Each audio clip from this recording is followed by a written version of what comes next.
the original GL. This is the Outside Gate on the L4 Media Network. And for episode 79, we have the original GL, Gerald Langston. How are you? I'm well. How are you doing? I'm doing great, thanks, Gerald. Yeah.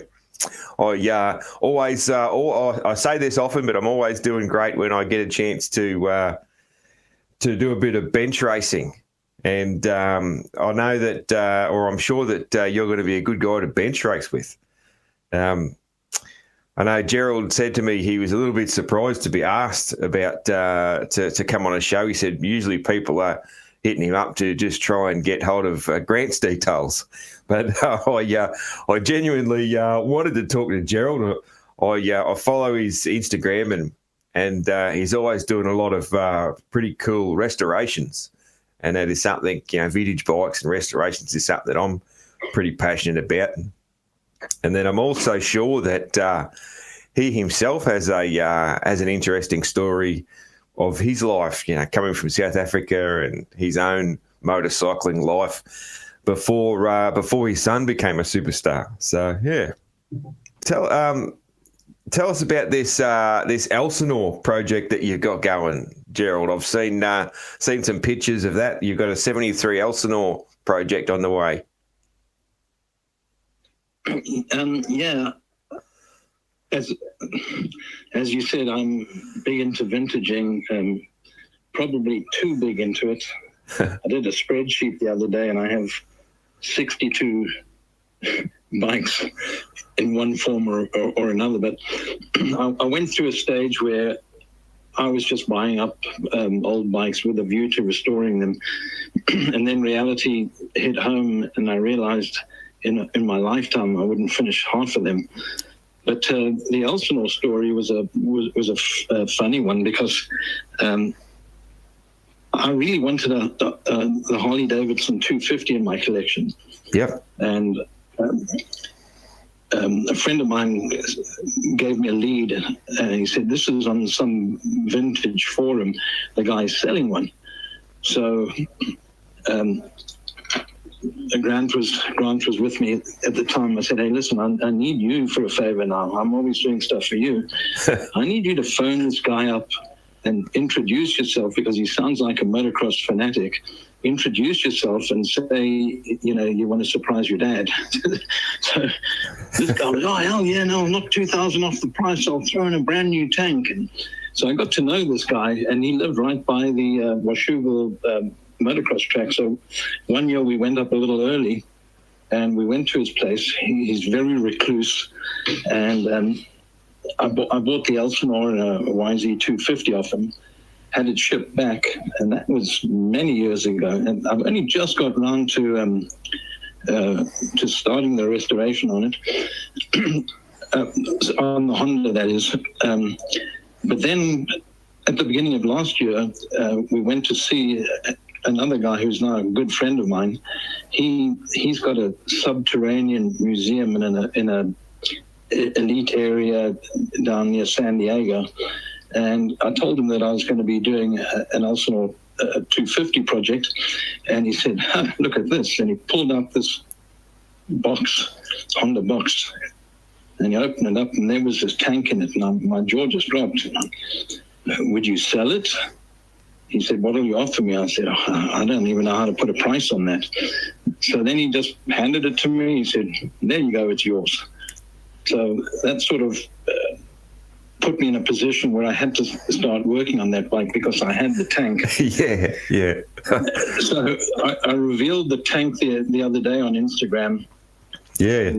I was looking this morning. There's 37 comments, and most of them were, "How the hell did you get that? Wow, jeez." Yeah. One of them comments is mine. Yeah. I couldn't believe that when I saw it. Yeah. So that sort of spurred you on. Like, now I've got this tank, I better finish the rest of it. Yeah. Well, that's how I started get going on it, because I had the tank. And the guy never pushed me, but, every now and then you'd say, "How's the Elsinore project coming on?" "It's coming on great, just started tearing it apart." But he's happy, in his words, he's happy it's going to go to a good restoration. Yeah. I get the same thing. I always feel bad when people go to ask me how restoration's going, because mine are real slow projects. So, but Yeah, mine too. I try and do 2 restorations a year. Yeah. We have an annual bike show at the shop. Yeah. Which has grown to a point now we're at full capacity, and I kind of don't know what to do next. But what I started doing was unveiling 2 new bikes every year as part of the bike show. Yeah. I've seen the pictures and videos and that of your bike show. Yeah, that looks really cool. Yeah, I can't believe I didn't call into your shop when I visited America. I even went through Paris and that neck of the woods when I was there, and I didn't stop at your shop. It's one that I regret, but I'll call in there next time for sure. I've only been to the United States once, and that was Anaheim last year. And then I spent a little bit of time in California looking around and going to tracks and different things. So yeah, that I got to check out your place there, and yeah. So I'm a big fan of vintage bikes. That's for sure. Yeah, I just turned 49, Gerald, but my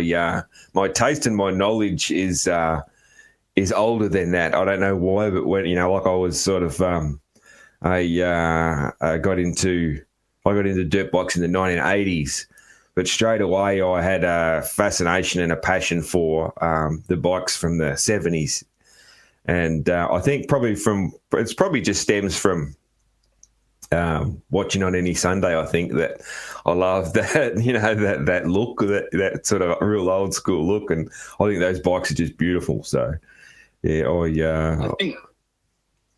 I think that movie sort of kick-started the whole motocross boom thing. I saw it, and I saw it again, and I saw it again, and I saw it again, and then I just had to have a motorbike.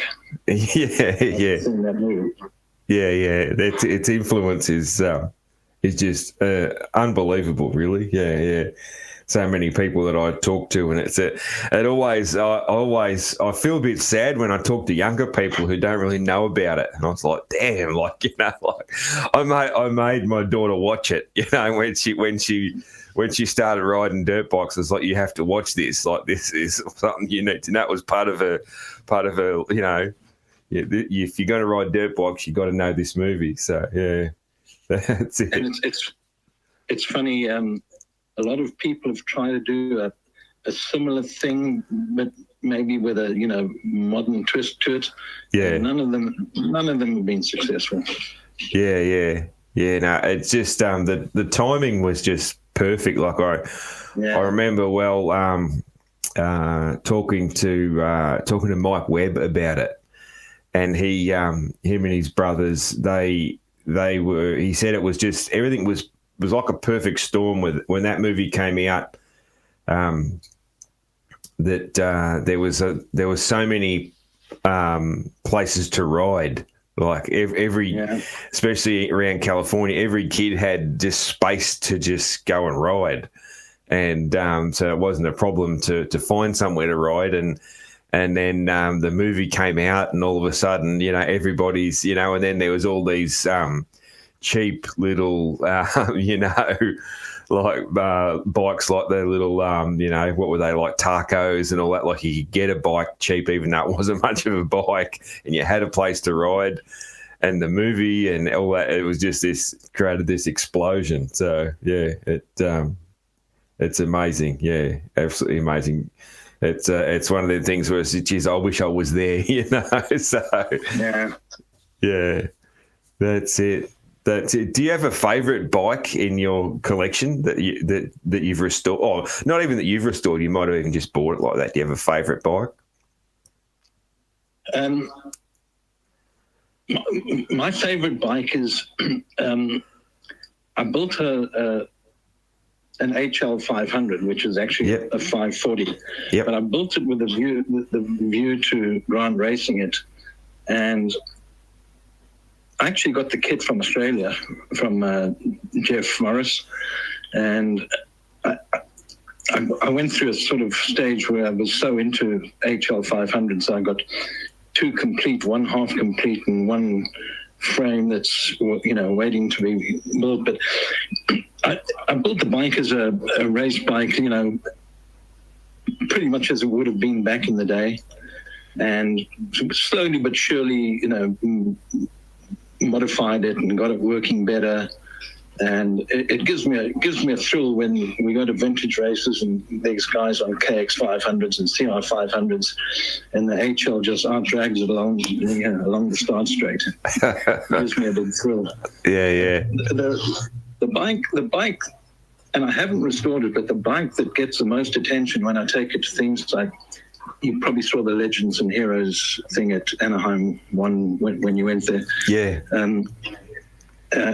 They always want my Harley 250 there. Yeah. And it gets so much attention. And it's not my favorite bike at all, but every time there's an exhibition or a bike show or something, people say, "Can you bring the Harley?" Yeah, really? Wow. I wonder why that is. Yeah. I think they're cool in a because they're different, and it's sort of, there's a novelty to it, and people say, "I didn't know Harley Davidson made a motocross bike." Yeah. And, so I've got the poster with Marty Tripes and Rocket Rex, and they've also signed the number plate. So oh yeah, cool. You're right.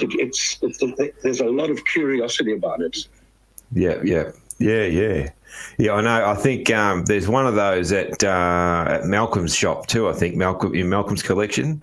I'm pretty sure.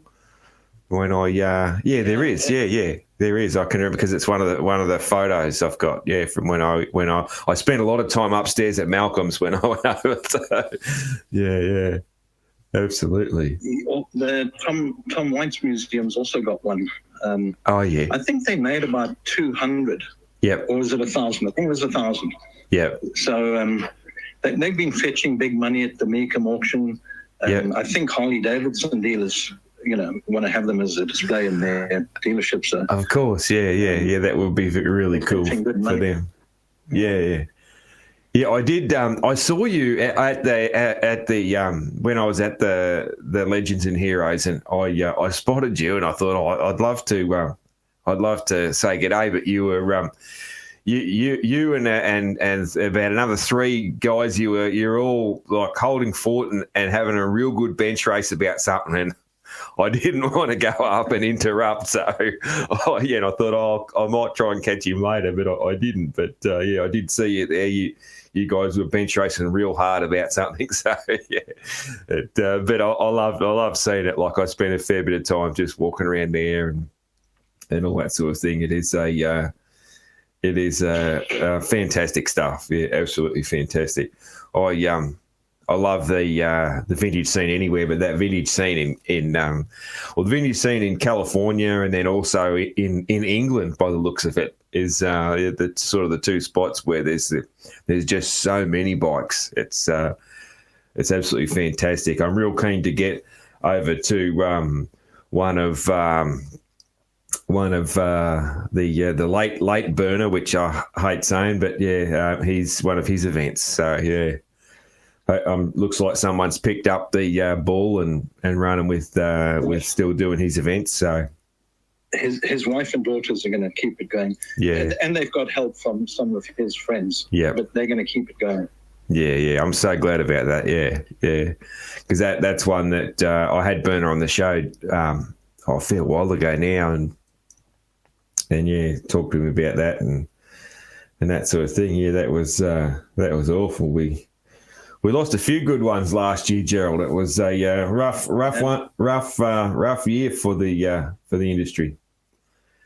That's it. Yeah. Well, I turned 67 yesterday, and we had the family round, and we were talking about the number of people that the kiddie cross scene when Grant was going through it was really big in South Africa. Yeah. And we were just talking about, all the parents, what are the kids grown up to, to be nowadays, and how many of the parents have passed away. It's like, geez, I'm a borrowed tire.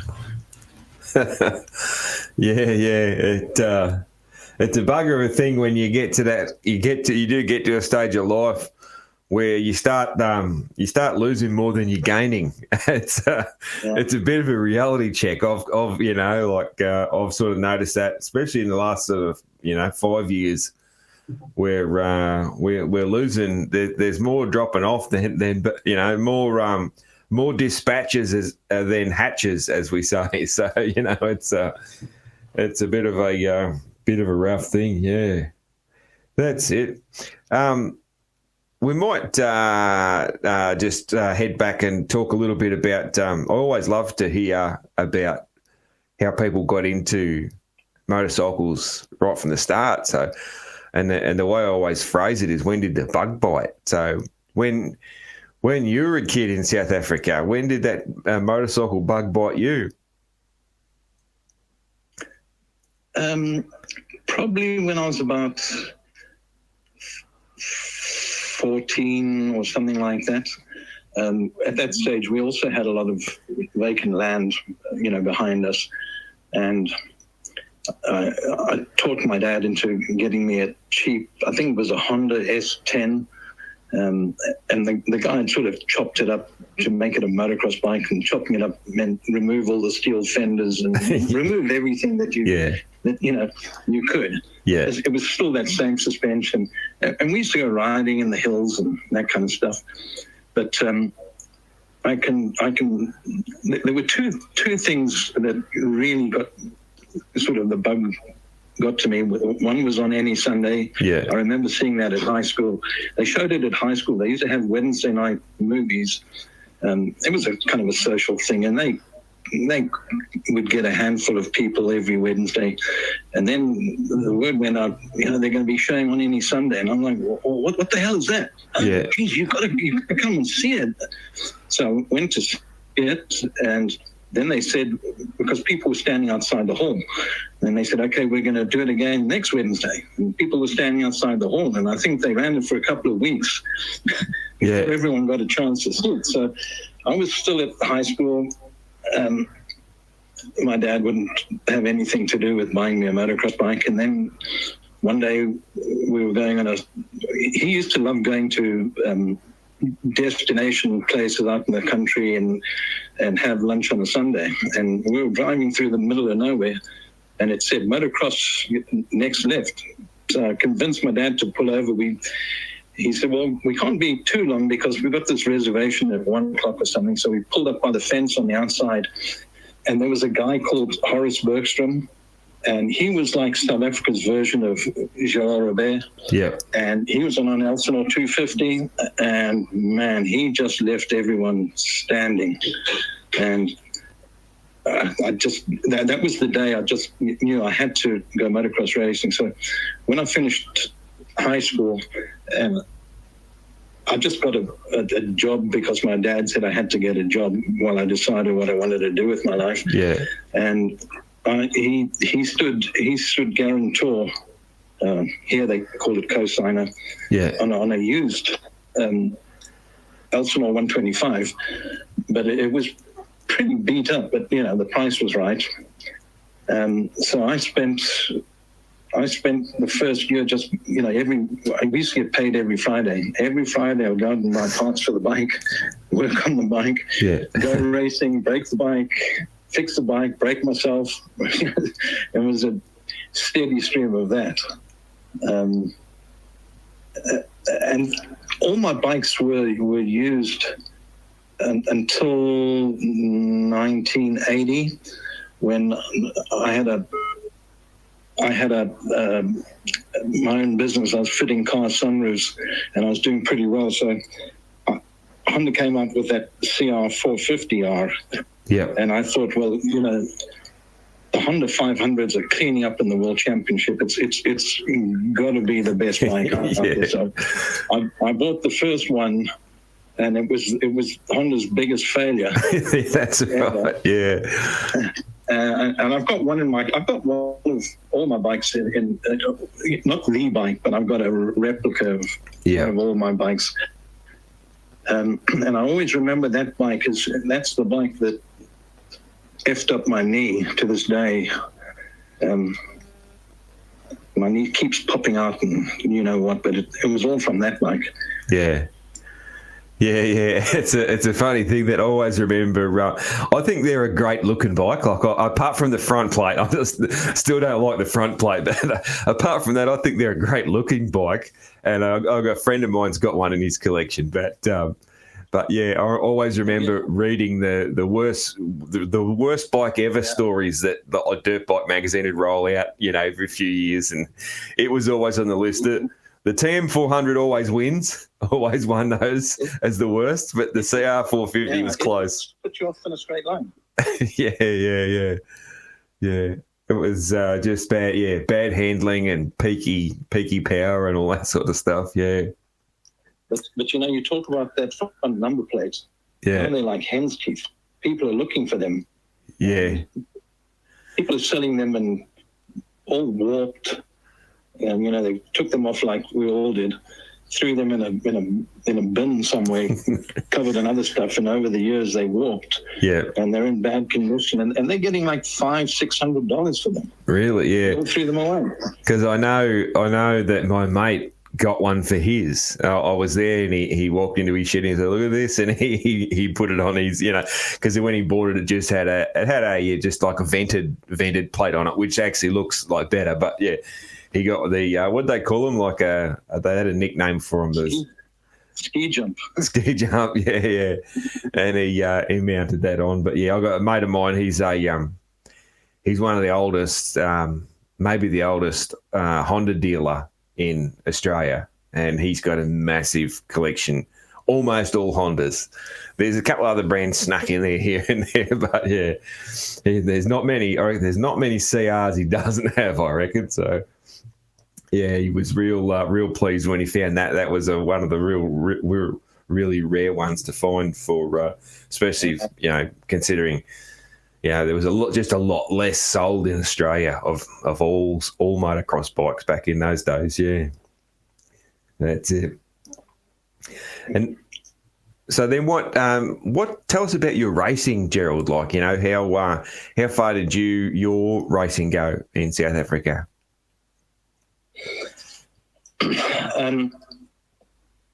It didn't get very far. I got, as I said to you back then, even in South Africa, motocross was huge. My first race meeting, I was in the 120, and this was just a club race. I was in the 125C class, which had about 40 riders in it. Yeah. Yeah, wow. That's... So eventually I did work my way up to... I got a national license, and my number was 37. And I think the best result I ever got at a national, 125 national, was about 15th, 16th place, something like that. But back then I was an apprentice, and so I never had much money. I was an apprentice aircraft technician, and as you know, apprentices get paid just enough to sort of get by, not to go racing. So I was always having problems, things like throttle cables snapping. When I knew they were on their last, they should have been changed. Yeah. I just didn't have the money. So, you'd be doing well in a race and throttle cable snap, stuff like that. But then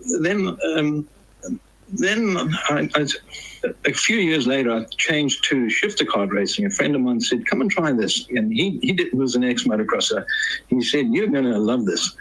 And I went shifter card and tried the shifter card. Now, man, geez, you don't have to be as fit. You can drink on a Friday night, and you can still go racing. So I did shifter card racing for a good few years, and that was really a lot of fun. Yeah. So what's a shifter cart? I'm not sure what that. So obviously a go-kart on.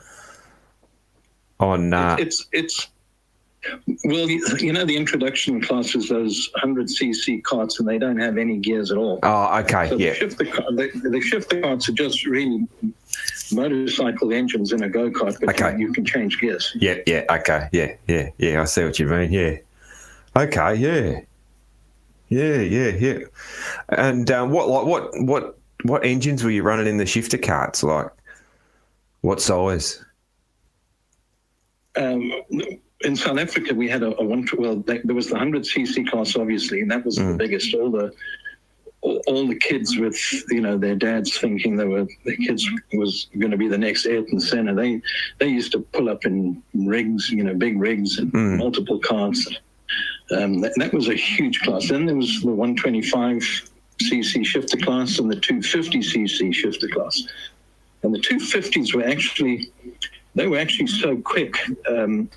They used to race the long circuit at Kyalami, and they were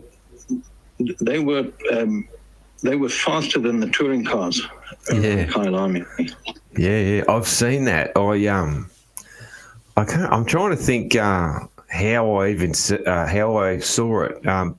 So my dad he raced cars and I did for a little while too, and I can remember. So our sort of closest track is a track called Winton, which is they host a round of our V8 supercars and that sort of thing still, and it was a bit smaller track back then, but I can remember supercarts being there one time, and they were lapping Winton faster than the V8 supercars did.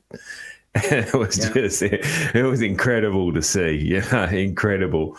And I'm sure they never touched the brakes. It was just like it really looked like. It looked exactly like watching slot cars on a slot car track. That was just this, incredible. I owned one, but I, a buddy of mine let me use it around a fairly long circuit. Yeah. And I remember when I got out, my hands were just shaking. Fuck. Yeah. Crazy. Yeah, I can't remember because I'm sure they wouldn't have ran it on the same day as as cars were. But anyway, I remember seeing them just that one time. Yeah, very good, very good. Do you have a most memorable race or anything from your racing? Do you have that was the one that was your favourite, or even a funny story from any of your own racing? Probably the funniest story to come out of things is Rex Staten came over to South Africa for a while. Okay, yeah. And he had this bad boy image even before he got to South Africa. And we had our own bad boys in the 250 and 500 motocross class, and Rex and these guys used to punch each other on the start line, shit like that. And I remember one day I thought I was doing so well. I'd borrowed a friend's bike, and I was racing the 250 class. And I looked back, and I heard somebody coming up fast. I looked back, it was Rex, and I pulled off the track and lost about 10 positions. As people that I was dicing with, they just held their line. But Rex, when I came to America, Rex, he was like big buddies with me. We weren't really buddies then, but I guess he appreciated me getting out of the way. He's an intimidating guy. Like there's like Dale Earnhardt type of thing, Yeah. There's a few photos of Rex, and it's just like, damn, look at his face, like, with his open face, he just looks so mean on the bike, So I'm not surprised you got out of his way. Yeah. So how long he spent a fair bit of time in South Africa? Did he he made like a bit of a second career over there type thing? Yeah, I think he spent at least 2 years. Okay. Yeah. And I think he won the championship, the 250 championship, both years. Yeah. Yeah, I don't think he raced the 500s. I think he just raced the 250s. Did you have anyone else, any other like American guys come over to South Africa and do that? Did you have any other instances of that? Yeah, but they came out sort of for a series, and that was it. I know Larry Wassick came over. Okay, yeah. Jim somewhere or another. He stayed in South Africa. He married a South African girl. What's his name? Jim Tarantino. Oh, right. Okay. Yep. As I say, he stayed there. I think Larry Wassick also married he married a local girl in South Africa, but they moved back to Northern California. Yeah. I think Jeff Dement came out. There were a few of those kind of guys, where they weren't champions in America, but when they came to South Africa, they just schooled everyone. Yeah, we had a few come here, like most notably, I guess Marty Moats. Marty Moats had a second career in Australia. Jimmy Ellis as well. They're probably two of the big ones, and then from that sort of early '80s, I guess, after their sort of careers in the '70s. And then late 80s, early 90s, we had Eddie Warren had a second career here. So, yeah, we had a few do that. And then, since then, there's been lots of times where there's been, one-off seasons. Like we had Phil Nicoletti for a year once and things like that. So, yeah, there's been lots of things like that. Yeah. You've also had some British riders, didn't you? I think Billy McKenzie. Yes. Over for a while. Yeah. Billy was here. He was riding for Cowie, I think. I think he was factory Cowie for a little while here, and No, that. How's the scene in South Africa nowadays? It's still pretty strong. Like, is it growing or is it dropped off, or what's it like there now? No. I haven't been back for many years. Yeah. When I say many years, could be 10 or 15 years. Okay. Yeah.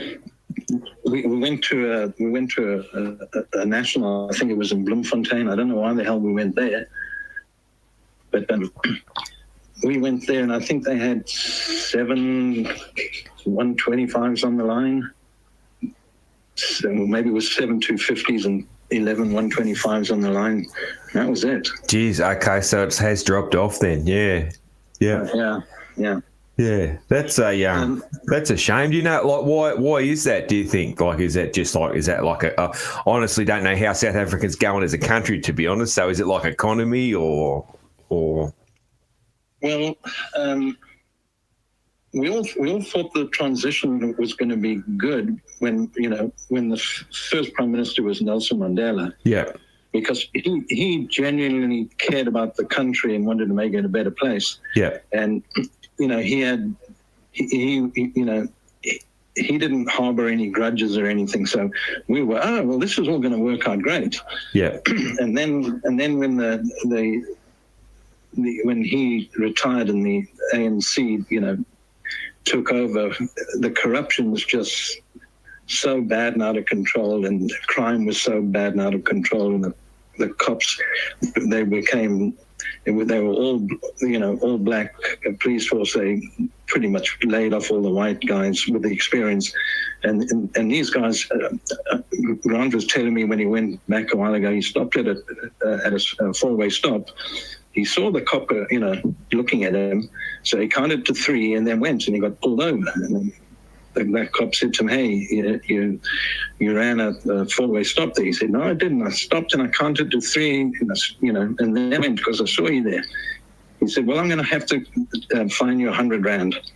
Grant said, "Okay, I'll go to the court and pay it." He said, No, you've got to pay me cash right now." And Grant said, "No, you're going to pocket the money." And he said, "Well, I've got to get breakfast." So that's how corrupt it is. Yeah, geez. Yeah. So a lot of South Africans have left, and I think a lot of them are in Perth, sort of closest. I think that's closest port of entry from South Africa to Australia. Yeah, it is. Yeah. But everywhere I go, when I was when we did the Grand Prix in England, a ton of South Africans would come over to our tent. And in America, every time I turn around there, somebody says, "Oh, the guy that runs this, he's a South African. Oh, the guy that has that company, he's South African." So a lot of the South Africans that could have left have left. And the other ones probably don't have the financial means to just walk away from what they've got there and start again new. So and the other thing is South African motorsport, I think, started too late trying to include blacks, and have training courses for blacks and just make it more accessible to blacks. The South African Rugby Board started way sooner, and if you look at South African rugby now, I mean they're so dominant, and there's more black players in the team than white players. But back then the Springbok team was all white. So motocross is expensive. Yes, there are a lot of black people doing well in South Africa, doing well legitimately. And their kids do motocross. We've had a couple come out here to do training schools over here. But I think that's the situation. There's not enough people with money left. And there's not enough blacks doing it because they weren't. It's like surfing. You don't see black surfers. It's funny, isn't it? Yeah, some sports. Yeah, you just don't see it. Then other sports you do. Yeah. It's like when Tiger Woods was kicked off in golf. It's like, wow, this is unusual and that sort of thing. Yeah. I know what you mean. You look over here. There's a lot of, and when I say a lot more than South Africa, still nowhere near it enough. But Bubba Stewart turned that around. He hit the scene. A lot of the black kids thought, well, if he can do it, I can do it. That's right. It was an inspiration to him. Just sort of show that he can do it. Yeah. But still not many though, is there? Considering No. Still not many. Yeah. Interesting stuff. Yeah, well, it's sad. It's sad that the scene's dropped off in South Africa. Then because obviously there's been a few handy riders come out of there at times. That's for sure. Obviously, your boy being the main one, but there's been a few others as well. So Albertine, Rattray. There was a guy that was actually faster than Albertine, but he didn't hold it together. He moved to the UK, a guy called Rob Herring. Oh, yeah. Okay, yeah. No, I know his name, yeah, for sure, yeah. Yeah, know him. He had things going on in his life, but on a good day, somebody told me once he won a Grand Prix by 20 seconds. And then the next Grand Prix he'd finish 20th. Yeah. So, but a lot of people said that he was just sheer speed. He was quicker than Albertine. But Albertine was an intelligent, calculating rider. Yeah. That's why I won two world championships. Yeah. That's it. Yeah. Cool. Yeah. It's I'm just thinking as you're talking about that, like what was the best Motocross of Nations team South Africa ever had? Did it ever line up where there was Albie and 2000 was South Africa's best result. It was Grant, Albertine, and what's the other guy? He raced in Germany. He raced for Saarholz Honda in Germany. Okay, But so he was a professional in Germany, and I think we got 5th or 6th overall. Yeah. Grant actually won the. People don't realize this, but because Pastrana was representing America in the 125 class, and he'd I think he'd just beaten Ron Carter for the 125 championship. Yeah. Either beat him or he almost beat him, but he was the hot sensation, and he had film crews following him and whatever else. And Grant had just won the Grand Prix, and Grant won the overall. People still say no, Pastrana did. Pastrana was on the winning team, but he didn't win the individual 125 thing because Pastrana was another one that would self-destruct. There were races over here in America as well where he would be leading, and he'd have a good lead, and he'd try and go even faster on the last lap and end up concussed. So that was, and Pastrana and Grant still talk about that race at Motocross Nations, but they hit each other like every second corner. They just hit each other. That was a great race. And then Grant would pass Pastrana, and then the big downhill jump, Pastrana would just sky it further than everyone else. But then the one time he just overdid it, and he went down at the bottom of the hill. So. As I say, that was a great race. I think that was South Africa's best finish ever. Okay, Cool. Dugmore, that's the guy's name, Colin Dugmore. Okay. So Dugmore, Albertine, and Langston. Yeah. Because Albie would have been done before Rattray was old enough. Yeah, that they wouldn't have lined up, would they? No. Rattray came from the same mini-cross scene in Durban that Grant did. Okay. In fact, we had a whole lot of good riders. Many of them could have done well. Things went better. But Rattray was a few years younger than Grant, so he never raced Grant either. Okay. Yeah. Yeah, interesting. That's kind of a you think about there's not many countries that have won AMA championships. When I've looked up those stats before, and it's pretty thin. So the fact that that they got those three with championships out of South Africa is pretty cool. There's it's very, very, very few countries that have an AMA champion. So yeah, it is. Did Albie? Did he win the outdoors here in America? Albie did, yeah.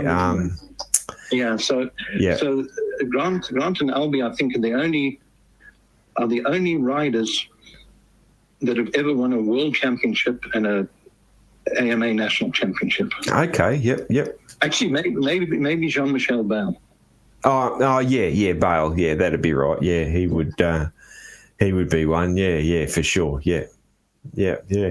And people don't realize how hard it is, to race on another continent.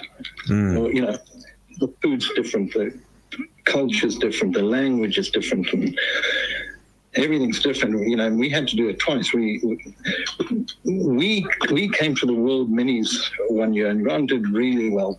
He won every race except the final. He spun out and came third to guys like Justin Bucklew and I've forgotten the other guy. And he raced Pastrana again in the Super Minis, but he just ran a stock 80. And a lot of people were impressed with him, but nobody. We said, look, we want to come to America. I'll work in a bike shop and earn my keep, and if you guys can sponsor Grant. And they just said there's so many. And there were 1,000 entries at the World Minis that particular year. Yeah. And they said, look, there's so many local kids. Nobody wants to, take on a foreigner. So I had a talk with Albie's dad, and he said, they felt the best thing to do was go to. Back then, Belgium was just tapering off the being the sort of world dominant motocross nation. Yeah. And he said, I sent Albie to Belgium because he'd have to, ride with those guys. He'd have to learn to ride sand because there's no sand tracks in South Africa. Okay. Port Elizabeth it's a different kind of sand. Yep. So that's what Albertine did. He raced in Belgium, then Holland, and then he came to America. So we pretty much followed in his footsteps. But it's hard every time you're starting over again. You know, even when we came to America, I remember we got off the plane and we had 2 suitcases each. Hey, welcome to America, you know. Yeah. It's that answers one of my questions anyway. Yeah, because I was wondering if America was sort of always the dream and Europe was a pathway, and it sounds like that was the case. It was the case, and we live in California now, and the state's in a bit of a mess. Yeah. But you know, it was back then. It was California dreaming. You know, all the songs and the Beach Boys and the magazine. All the magazines were in California, and Carlsbad Raceway was open, and Saddleback was open, and all these tracks and these riding trails. And you know, we both just wanted to come to America, but Europe had to be the pathway. Yeah. No, I certainly know what you mean. Yeah. California dreaming. Yeah, I wrote a story about my American trip, and that was I think that was the what I called it. You know, I wrote a little story there. I write articles for Main Event Moto, and I'm pretty sure that's what I called that one, California dreaming. Yeah, because I grew up. Yeah, well, I grew up in the bush in Australia, and there was nothing. There was no moto scene. There was no nothing. There was just I lucked into getting a dirt bike, and then things like On Any Sunday, and then the magazines I could read was what turned me into a lifetime fan. So particularly I always particularly loved Dirt Bike magazine. Super Hunky and Wolfman and all those guys, and all the stories about what was going on in California. That was always a magical thing to me. So yeah, I think a lot of kids all over the world were all thinking the same thing. So yeah. Well, back then you would have had the same problem we had. Everything came by sea freight. Yeah. You got the magazine 3 weeks to a month after the event. Yeah. Well, we used to go down to the local news agency and, you know, has Motocross Action come in yet? No, but it should be here any day. Okay, we'll be back tomorrow. Yeah. Like it was, you know, where I grew up. It's a very, very big football area, so it's all about football. But there's a handful of kids that were into dirt bikes, and there was no racing or anything. There's a handful of kids who were into dirt bikes, and some of them were lucky enough to live on a farm, but a lot of bushland to just to ride. And we'd make crappy tracks and find the only jumps we ever did was levee banks, you know, things like that. So. But, when, your mate would say, the news agents have got Dirt Bike magazine, or they got, whatever, it's arrived, and you'd get it. And, we'd get it. Sometimes it'd be more than a month late, because also being, they probably got to Melbourne, within a month, and then it'd get shipped out to the country, and then so it'd be even longer. And, so you'd be reading the results from from Gatorback or something, and it was like 5-6 weeks ago, so, but everybody kept those magazines. Yeah, I've still got them. Yeah, there'd be a pile of Motocross Action, pile of Dirt Bike magazine, a pile of motorcycle, whatever the other one was called. Yeah, and funny the paper copies almost non-existent now. Everything's digital online. Yeah.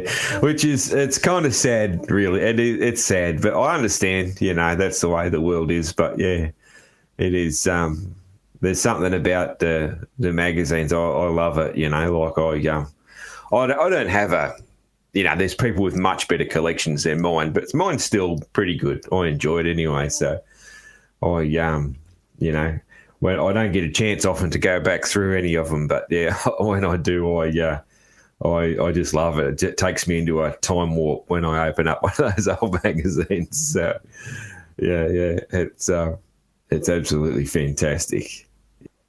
Righto, it's time for an ad break. Guts Racing, Greg's Ultra Trick Seats, gutsracing.com. That is a really easy website to remember, gutsracing.com. Sweeping the top step of the podium at Daytona. Kenny Roxon and RJ Hampshire both taking the top step, both with those the all black Guts Racing seat cover. You know, it's funny. Many of you would remember the days where having just a black seat was like, oh, you can't have that. You got to get some colour on there. Now you look, how good do those all black seat covers look? It's a funny thing, isn't it? It is almost probably the coolest thing you can have now. Guts Racing, they make seat covers, of course. They also make complete seats. They make custom seats with bumps, the ultralight seat foam with wide wing. You can get a huge range of colours. You can get tall seats in 2 different sizes. You can even get a Velcro fitment seat. You can get seats for ATVs, for Surons. As my guy Scott Meshy says, they are a butt gripper and they will make you a ripper.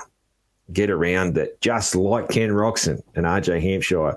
You might take the top step with a Guts Racing seat. Gutsracing.com. That's a really easy website to remember. Righto. Let's get back to the original GL and hear some more from him. Cheers. Tell us about when you were a kid in South Africa, who were your heroes? Like who were your motocross heroes then? Was that guys from America, or was there a hero, a South African hero, or? Well, as I said, you know, with that day when we were going for Sunday lunch and we stopped by the motocross track, and I saw Horace Bergstrom and the bike control he had. Yeah. And there's that scene on any Sunday where they show Gerald Langston in slow motion, just using the throttle to correct the bike. Yeah. That was what Horace Bergstrom's like. Yeah. And so he was my hero, but he retired pretty soon after it. But then his brothers, Gary Bergstrom was a multiple South African champion, and he had a brother called Roderick Bergstrom who wasn't as fast as the other brothers. But you know, as far as the American scene, you know, I've just seen things in magazines. So, you know, I don't know so much of that they were heroes, but you know, you'd certainly watch to see how Marty Smith was doing. You know, when he was dominant, and when Bob Hanna was dominant. You know, if you just sort of followed that kind of stuff. But once we got to Europe, I still remember. Because the first year we went over, we raced for Harry Everts had a youth development team. Yeah. And we raced for him, and we said to him, we want to go to America. And he said, well, you don't want to do that. Those guys are so fast. And I said, I think we can beat them. And he said, no, you won't. I can still remember that discussion. And so we always used to say, you know, we're going to go to America and we're going to beat them. Yeah. Yeah, fantastic. You proved Harry wrong, huh? Have you ever spoken to him since and mentioned that? No, not mentioned it. I've spoken to him. You know, that was the first year we were over there. So the first year we were over there, we raced for Harry, but we had to supply our own bikes, and I had to mechanic on the bikes. I had to drive the van. I was doing everything, and we pretty much ran out of money. So for the next 2 years, we were based in Holland with Kees van der Ven with KTM. The first year we just rode the production bikes, but the second year through Kurt Nickel, we got factory. They called it over there factory material. So we got factory material, but we were still a satellite team. I often say to Grant, you know, you're selling yourself short saying you were factory KTM. You were a satellite team with factory material. James Dobb and Patrick Capps were the two factory riders. So if there was a new part and it worked, James Dobb got it first. If there were two parts, Patrick Capps would get it. And then if there were three parts, Grant would get it. But we were still based out of Holland, whereas the factory team was based out of Austria. Yeah. Yeah, I didn't realise that. Yeah. Amazing. Yes, it's sort of like in MotoGP. Do you watch MotoGP? I don't. No, I don't. I don't get into much that unless there's knobby tyres on it. I don't get to. Like, I appreciate it. I appreciate anything on two wheels. I appreciate any motorsport, but yeah. Yeah, I'm like, I watch any kind of motorsport, and yeah. I really like MotoGP, but I sort of compare it to Marc Marquez last year. He was on a satellite team, yeah, and they got factory help, but they didn't get the current engine. They got the engine from the year before, but they got some factory help. So when he beat the factory riders, it was a big deal. And I said to Grant, it's a much bigger deal that you are on a satellite team and you beat the factory guys who won the world championship. Yeah. Yeah.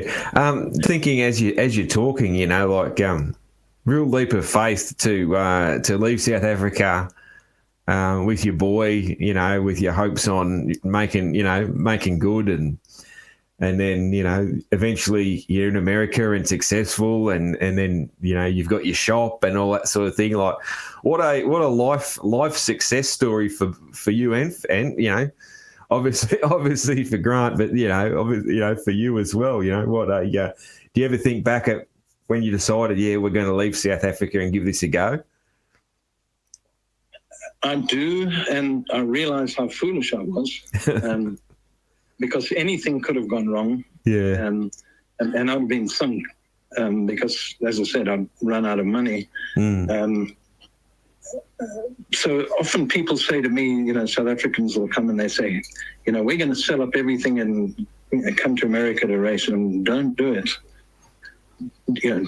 Don't do it.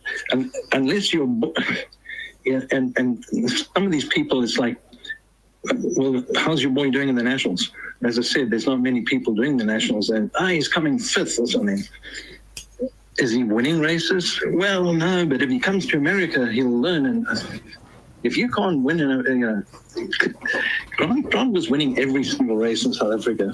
And then at 14 years old, he got a special dispensation, just like Albertine did, to race 125 senior pro class against the men.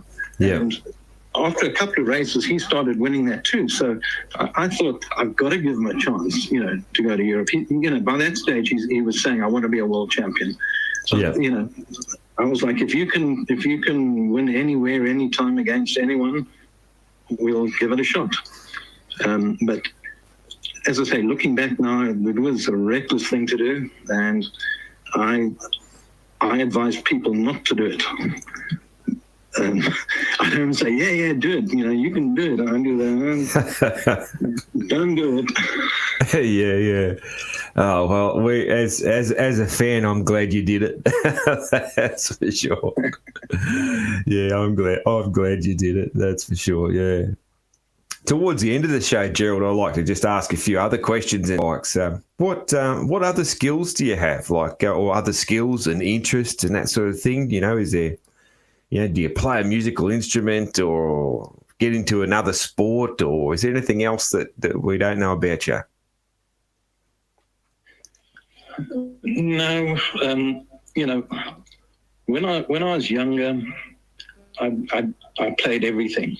And when I say played, every soccer, badminton, tennis, I was okay at everything.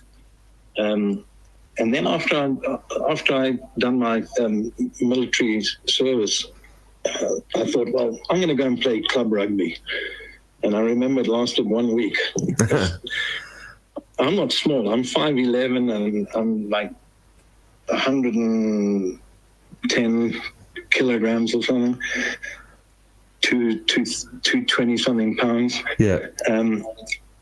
So being this, and even at high school rugby, I played hooker because I was in rugby terms, you're a small guy at that size. Yeah. And as I say, we joined the club rugby, and they said, look, we'll start you off in the C section, just until you get the hang of it again. And I remember the pressure of the scrum. We did a practice scrum, and I almost blacked out. And this happened a couple of times. And I thought, oh, that's the end of my rugby. So then I sort of thought I'd do club rugby to stay fit. But that was the end of that. But so I was either racing myself, or pretty much, Grant started racing, and all my energy was directed into that. Yeah. So, when we came over here, I always try to instill in Grant, this isn't going to last forever. You've got to be wise with your investment. And he still blew a lot of money, but he did invest a lot of it. He's got a big stock market portfolio. Yeah. And he's got a sandwich shop that he bought. And, oh, that's right. I remember hearing about the sandwich shop. Yeah. Cool. Everyone's like, well, what made you do that? From racing to a sandwich shop. But he's still involved in Langston Motorsport. So he put up the seed money when we started Langston Motorsport. And we started as a small hop-up shop on the entrance road to Lake Elsinore. Yeah. Which was really great until the track got into financial trouble. And then we decided we wanted to get a multi-line dealership. So we bought a I don't know what the word was, failing multi-line dealership. And I was very gung-ho then, everything I touch turns to gold type of thing. Yeah. We bought that and we went through torrid years, really torrid years. And, we finally turned it around. But he put up the seed money for that. The business has since repaid him for that money. So we're equal partners in the business. I'm semi-retired now. I go in 3 days a week for 4 hours or something, and Ron does pretty much the same. And my wife's the accountant, so she sort of goes in when she has to. Yeah. We have two other people in the accounting department, but she's the original senior accountant. So that's kept me busy. And then the vintaging. I'm surprised you didn't ask me that question. So I'm going to tell you. Yeah, for sure. I started. So when we got over here, we were very good friends with another Australian, Tony Oliver. Okay, he had M2R helmets. Yeah. We were really good friends with Tony, and he lived up Northern California. And one day he asked me, what my first bike was when I raced. I said, the silver Elsinore 125. And he called me and said, hey, there's a guy selling one here, and he'll sell it to you for $2,000. Yeah. And when he comes down to Anaheim, he'll bring it down for you. Oh, okay, great. So he brought it down, but they had snow just about all the way down. So the bike was covered in salt, that they throw on the road. Yeah. And I wasn't set up with tools or anything then, so the bike stood for a while, and with the racing, I didn't touch it, and I got a lot of corrosion. Yeah. So it took me a few years. I decided, I'm going to restore it to like my first bike was, and that took years and years, and finally got it done. And I was so proud of myself. Oh, look at this bike, and I put it on display in the shop, and it garnered a lot of attention. So my retail manager said to me, hey, boss, can we do like a parking lot sale or something, get rid of all this, old stuff, do discount pricing, be good for the shop. I said, hang on, we can do one better. Let's do a bike show with a blowout, parking lot sale. Yeah. So I knew a few people that had restored bikes or had bikes they were very proud of or whatever. And I said, we can have this little bike show. And we had this little bike show, and it was a tremendous success, both for the shop and, guys were talking about it. You should do this as an annual event. So at that stage, business was doing okay, and I was buying up all these bikes I was telling about that I was going to restore. So the second year, I thought, you know what I'll do? I'll put all these bikes out and we'll spread them really far apart. So it looks like the bike show's, really grown over the first year. Yeah. So it's grown to the point now where we can't expand anymore. Yeah. All the neighbor stores, they work with us. They don't park any vehicles in the car park on Saturday. Some of them are closed anyway, but they'll move their commercial vehicles away. Yeah. We take up the roads. We take up the vacant land across the way. So much, it's come a long way, and it's sort of maxed out, and I'm sort of wondering what to do next. What the next step is. But that's how I got started in the whole vintaging thing. Yeah. Fantastic. When you're doing your restorations, do you how much do you do? Are you like a guy that likes to just do every single thing yourself, or do you get other people to do certain parts of the bike and that sort of thing? I do as much as I can. Yep. My wife and I recently own and built a sort of our dream house, where the garage is almost the same size as the house. And nice, yeah, that sounds good. I've got a spray booth in the garage. Yeah, I've got a dirt machine room, and yes, I try and do everything I can do. I've got an oven, like an old domestic oven, dedicated now to powder coating and cerakoting, but I can only do what fits in there. So triple clamps and engine cases and that kind of stuff. But the stuff in the spray booth, I probably could do a frame, but I know a guy that I get the frames powder coated, and I don't know if you saw one of my posts. His work is so good. Yeah. So I send the frame out, but I'll do springs myself, foot peg, that kind of stuff. Yeah. I do the spray painting myself. Yeah. I do all the prep work for the plating. I try and use all the original bolts, especially like Honda and Yamaha. The old bolts used to have their like symbol logo on the head of the nut. So I'll clean them up really well, including acid dipping, and I've got vapor blaster and all that kind of stuff. When I send it for plating, I remember there was a new lady at the plating shop, and she looked at it. She said, "But it's already been done." I said, "No, that's just how clean they are." Wow. She said, "You must see some of the crap people bring in." Yeah, I'll bet. Yeah. Yeah. So, in answer to your question, I pretty much do everything I can do. Rebuild the engines, paint, cerakote the engine cases, or blow dents out of the pipe, except you might have seen a post where I blew the I remember that post, yeah. I blew that up. Yeah. But that was my first failure. But I've got another friend who you might follow on Instagram, a guy called Evan Wilcox.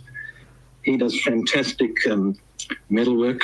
He builds tanks and for vintage bikes and fenders and all that kind of stuff. Yeah. And he looked at it and he said, "Send it to me, I'll fix that." Yeah. But I know what he'll do. He'll split it completely and then sort of panel beat it and then put it back together again. Yeah. Now I like to hear that you do as much as you can yourself. Yeah, that's what I try and do.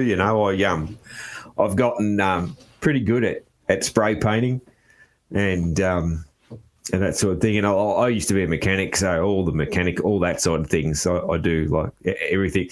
The only thing I haven't tackled yet, but I'd still like to is I've never rebuilt a shock. That's one thing that I've never done yet. But same with me. Pretty much everything else. Forks. Yeah. But not shocks. Yeah. That's one that always has scared me off. But that's probably the only thing I haven't really done, I think. and that sort of thing. And I'd actually like to set up a. I've done the research. So I'd like to set up to be able to plate bolts myself. Like it's a. This looks like an interesting thing. I've got a little blaster, and I can spray paint, and I can do most things. But yeah, I learnt how to do plastic restoration, which isn't a fun job, but it's rewarding at the end. But damn, that's not a fun job. It is. It's good fun, and I also I get a real kick out of finding parts sometimes too. That can be hard. You're literally searching the whole world for parts sometimes. But yeah, when you get that thing in the mail that's come from Finland or something, it's like, wow, this is like Christmas morning. I can't believe I found one of these. So it is. That's half the fun. Yeah. It is. It's really cool. Really, really cool. Yeah. Gerald, what sort of, every show I always ask people, what sort of music are you into? The older stuff. Yeah. To put in perspective, right now in the garage, there's a channel over here called the Beach Boys channel. Yeah. But it's just all the music. It's just all the music from that era. Okay, yeah. So it's like 60s music sort of thing. 60s, 70s, 80s. Yeah. Okay. Yeah. Do you have a favourite band? Let me put it to you this way. I've always said the Beatles were the best group that ever walked the face of this earth. Okay, yeah. Yeah. As I say, I enjoy all that. Right now I'm going through a Beach Boys kick. Yeah. Okay, yeah. Very good. Yeah, so Beatles and the Beach Boys. Nice. Yeah. If fun question I like to ask on music is if you could time travel to see a concert from the past, where would you go and who would you see? Probably Elvis. Elvis? Whereabouts? Like in Vegas or in Memphis or what? I think when he first got to Vegas, before he started abusing drugs and before he got too fat, yeah. When he still looked good in Vegas, but when he still looked healthy, yeah, that's it. Yeah. When you came to the States, did you go to Vegas? No. I only California. So yeah. I was only there for I think only a week, maybe a touch over a week. Yeah, but I just sort of. It was all about moto stuff. So yeah, there was no other. I didn't visit anything that didn't revolve around dirt bikes. So yeah, that was. The reason I asked that is a lot of people, do a couple of day trip to Vegas, but yeah, I'm Vegas not because of all the industry stuff that happens in Vegas. But talking about Elvis. I remember the first time we went there, I must have seen 12 different Elvises walking around the streets. Really, yeah. There's all these Elvis lookalikes. Yeah. Thank you very much. Yeah, and one of my friends, he got married in Vegas. He's an Aussie, but he got married in Vegas. They just wanted to do it for the fun of it, and they got married in Vegas by a fake Elvis. They did all that, so they just wanted a simple wedding and that, and then they just stayed there for their honeymoon and stuff. Yeah. It's, is this the guy that does the car restorations? I used to watch a program, an Aussie guy, and he and his wife got married, and his girlfriend, they got married. They went to Vegas to get married. No, different guy, but yeah, no, I wonder who that, what that was. There's a lot of guys that do that sort of stuff. Yeah, that's car scene's huge in Australia. Yeah. Certainly, bigger. Yeah, the motorcycle scene's good here too, but yeah, car scene is much bigger. It's huge. Yeah, that's it. Very good, very good. Look, I've kept you for a fair while, Gerald. It's been a pleasure. I've got a couple of things that I do to close out the show. And the first, a couple of fun things. The first thing of those two is I always ask international guests to give me your best Aussie accent. Oh, come on, mate. Hey, that wasn't too bad. That wasn't too bad. I thought you'd actually slide into it pretty good, being South African. The Americans struggle with it. The Americans are often not too good, but yeah. No worries, mate. Yeah, that's it. Yeah. You're actually pretty good there. Yeah, you'd be, you probably, I suppose growing up, would you have heard many Aussie accents growing up? I suppose when the cricket team came over, things like that. Like, yeah, I suppose you would have heard Aussie accents a little bit growing up. I know we. Yeah, would have been things like Crocodile Hunter and. Oh yeah. That kind of stuff watched on TV. We had a very famous one of the voices of my childhood.